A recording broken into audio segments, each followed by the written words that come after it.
ఈ వీడియోలో మనము భారతీయ న్యాయ సంహితలోని చాప్టర్ 4 సెక్షన్ 50 గురించి తెలుసుకుంటున్నాము. సెక్షన్ 50 ఏమి తెలియజేస్తుందంటే నేరము చేయువాడికి నేరము చేయించువాడికి ఒకే ఉద్దేశం లేనప్పుడు ఎటువంటి శిక్ష ఉంటుందని చెప్పేసి ఈ సెక్షన్ వివరిస్తుందండి. కానీ బిఎన్ఎస్ సెక్షన్ 49 ఏం తెలియజేస్తుందంటే నేరము చేయువాడు నేరము చేయించువాడుకి సాధారణ పరిస్థితుల్లో ఒకటే శిక్ష ఉంటుందని చెప్పేసి బిఎన్ఎస్ సెక్షన్ 49 వివరిస్తుంది.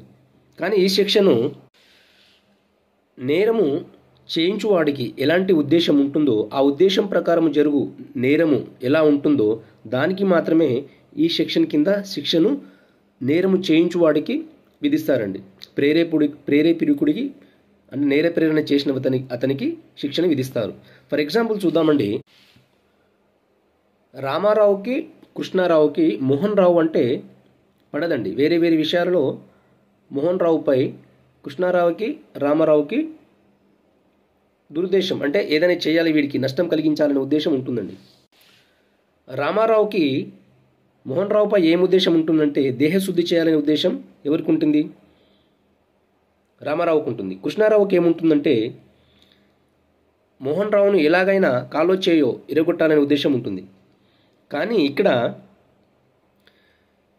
రామారావు కృష్ణారావుని వెళ్ళి దేహశుద్ధి చేయమని చెప్పేసి అంటాడు. కానీ కృష్ణారావుకు ఆల్రెడీ ఏ ఉద్దేశం ఉంది? కాలో చేయో తీసేయాలనే ఉద్దేశం ఉంది మోహన్ రావుకి. సో మోహన్ రావు దగ్గరికి వెళ్ళి గొడవపడి ఈ కృష్ణారావు అతని కాళ్ళు చేతులు తీసేస్తారండి. సో ఈ విధంగా ఇప్పుడు ప్రేరేపించిన వ్యక్తి ఎవరు? రామారావు. రామారావుకి ఎలాంటి శిక్ష విధించబడాలి? కాళ్ళు చేయి తీసేసినందుకు శిక్ష విధించబడాలా? అలా విధించబడదండి. ప్రేరేపించిన వ్యక్తి రామారావుకి ఏ ఉద్దేశంతో ప్రేరేపించాడు? దేహశుద్ధి చేయాలనే ఉద్దేశంతో ప్రేరేపించాడు. కాబట్టి రామారావుకి సో ఆ నేరానికి ఆ ఉద్దేశం ప్రకారం ఆ ఉద్దేశానికి ఎలాంటి నేరం ఉంటుందో అలాంటి నేరానికి మాత్రమే శిక్ష విధించబడుతుందండి. ఇది ఈ సెక్షన్ యొక్క వివరణ. థ్యాంక్ యూ అండి. సో అంటే ప్రేరేపించిన అతనికి ప్రేరకుడికి వేరే వేరే ఉద్దేశాలు ఉన్నప్పుడు సో నేరము చేయించిన వాడికి ఏ ఉద్దేశం ఉంటుందో ఆ ఉద్దేశం ప్రకారంగానే ఆ ఉద్దేశానికి సంబంధించిన నేరానికి సంబంధించిన ప్రకారమే శిక్షను విధించాలని చెప్పేసి ఈ సెక్షన్ యొక్క వివరణ. థ్యాంక్ యూ అండి. లైక్, షేర్, సబ్స్క్రైబ్ ఇలాంటి ఇంకా ఎన్నో వీడియోలు చేస్తాను. మీరు షేర్, సబ్స్క్రైబ్ చేస్తే నాకు సపోర్టివ్గా ఉంటుంది. థ్యాంక్ యూ అండి. న్యాయ చట్టాలు, భూ చట్టాలు, సో అనేక చట్టాలు చేస్తానండి. మీరు లైక్, షేర్, సబ్స్క్రైబ్ చేయండి అంతే. Thank you.